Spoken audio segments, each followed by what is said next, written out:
What's good, football fans? Back at you once again with another video. And today I wanted to come on and I wanted to kind of take a look at this new idea of trying to revamp the fight song or trying to whatever with the fight song. I wanted to take a look at it. I'd been told there was this website that they had created.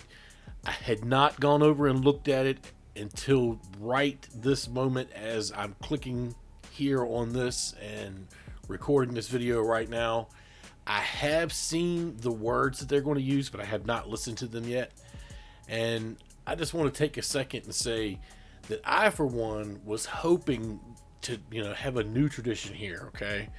One of the reasons why Hail to the Redskins was put together was because of the fact that that organization and George Preston Marshall really enjoyed their 110 piece band or whatever, and they were looking for something to put it with the team and have a production on the field and whatnot, and can you have a big connection with the team and the fans. The band leader, Barney Breeskin, composed the music itself, and then the lyrics are written by Corrine Griffin, who was Preston Marshall's wife, and the song was used from that point on. Over the years, they've tweaked the lyrics here and there because of discrepancies about what some of the lyrics may have meant or what they were pointing at. I believe Dixie was the word that was used in the old song, and they changed that. As I've already stated, I was actually a fan of maybe walking away from doing this fight song thing. I feel like it's very, very old school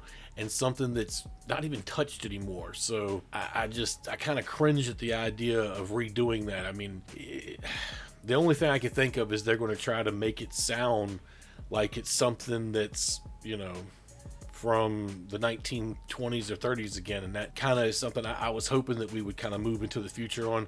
But at any rate, let's take a look at this. So here's the two options that they're giving us, which I would have hoped that they would have given us more options at this point, but I guess this is what we get. Hopefully this is just a testing zone, but there are the two options. Obviously the commanders have been switched out. The first option they give you is fight for our commanders, which I don't like that. Like it seems kind of repetitive, especially if you look how it's used right there. The second option, I don't know, it seems so cheesy, like the leaders on a mission. But if I was held at gunpoint and made choose one of these two, I would have to choose option 2, even though option 3 of them going back to the drawing board really should be there, but it's not. So out of these two options, I'd have to go 2, but here comes the cringe moment. Now I have to hear this to be able to know if this is right or wrong. So here we go. Okay, so option 1.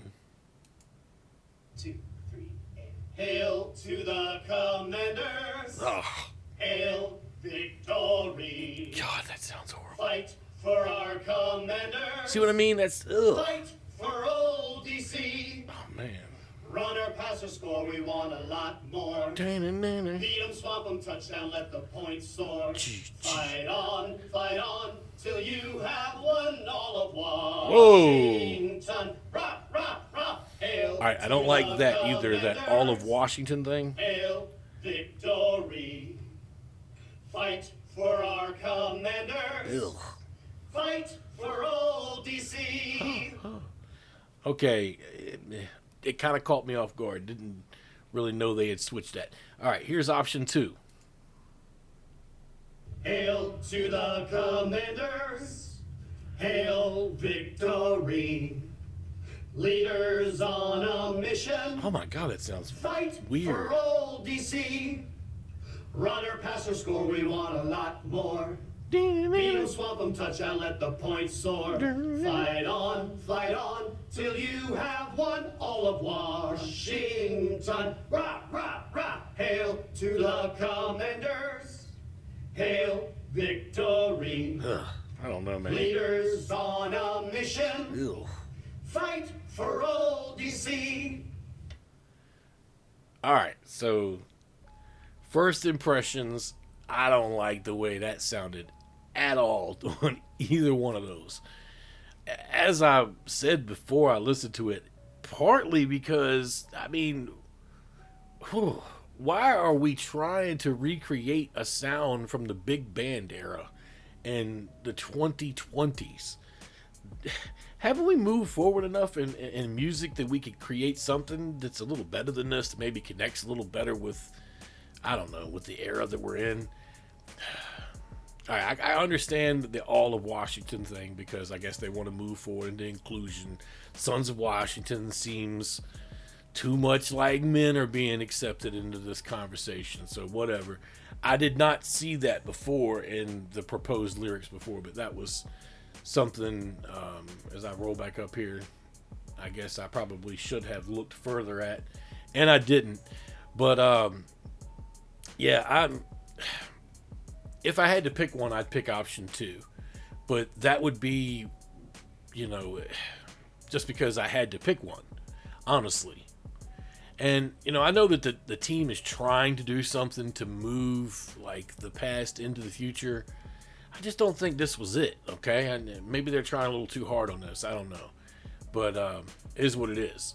Now, while I got you guys here, I want to take a look at this 90 greatest, or devoting 10 out of the 15 or whatever it is. I want to take a look at this while I was already on here and show you guys the 10 that I would pick out of the 15. So let's just go ahead and scroll down to where we can get them. And first of all, let me just go ahead and say that I thought it was ridiculous that they left him off the list. And the very first person I would pick would be Trent Williams. I mean, how could you leave him off? That's so stupid in my opinion. I will say that I think it's ridiculous also that he's now being touted as like the best left tackle in all of football when he's actually been better in years past before, going to the 49ers. But whatever, hey, it's whatever.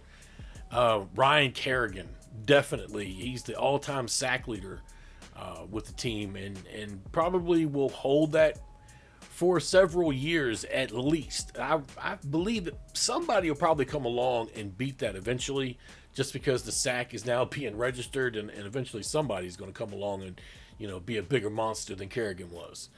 I do not believe that Cooley should be on the list, even though I do like Chris Cooley, or did like Chris Cooley. There was some things there. People always talk about why is he not still with the team or whatever. Don't forget he married a cheerleader, and they were trying to clean the cheerleader situation up. Just remember that. He was a player when he married her too, and that's actually against the rules. Was happy to see that they threw RG3 on the ballot list, and I know that some people are going to vote for him just for the simple fact of that 1 year, and it's all a lot of people have to hold on to in this fan base as far as being a young person. Champ Bailey definitely is going to be one of these that's on this list.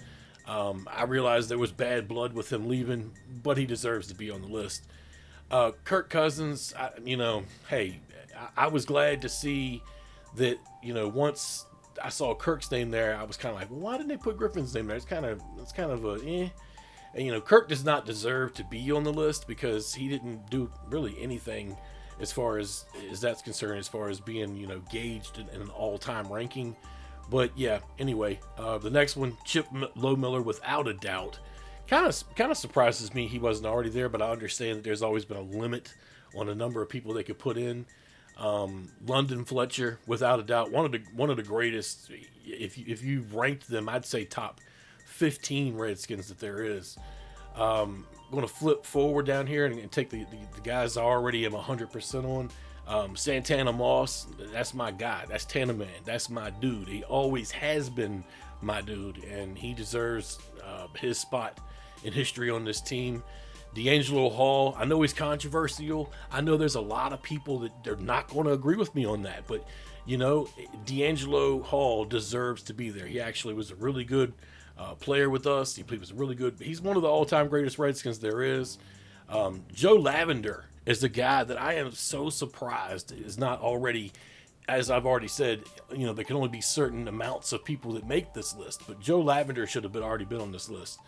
Daryl Grant's another guy. I'm surprised he wasn't already on the list. One of the better defensive tackles in the 1980s, and definitely one of the greatest Redskins there ever was. And when you get down to the nitty gritty here, you know, I love Alfred Morris. I really do.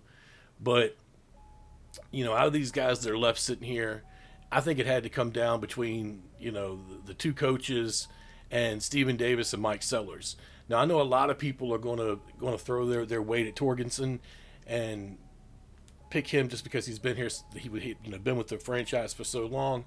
But I'm picking Mike Sellers. I mean, Mike Sellers was a complete freak from the moment he came over from the CFL. I think he was like their player of the year or MVP or whatever when he first came over to our team. And man, just to see that dude make people buckle, like when he would drop that shoulder, man. Like, I loved watching Mike Sellers play football, you know. And Stephen Davis is very worthy of getting this kind of acknowledgement as well. He started off as a practice squad player, worked his way up. You know, a lot of people only remember him because of the Michael Westbrook thing. But Stephen Davis was a monster there for about 4 years. He was really was a monster. And then he went to Carolina for a couple seasons and, you know, got it done over there. But that's my 10. Let me know what your 10 are. And also let me know what your opinion is on the song thing, man. I know that everybody's going to have an opinion on that, whether you want the team to have a new name or keep the old one. Everybody's going to have an opinion on that. But let me know what y'all are thinking down in the comments. Y'all take it easy. Peace.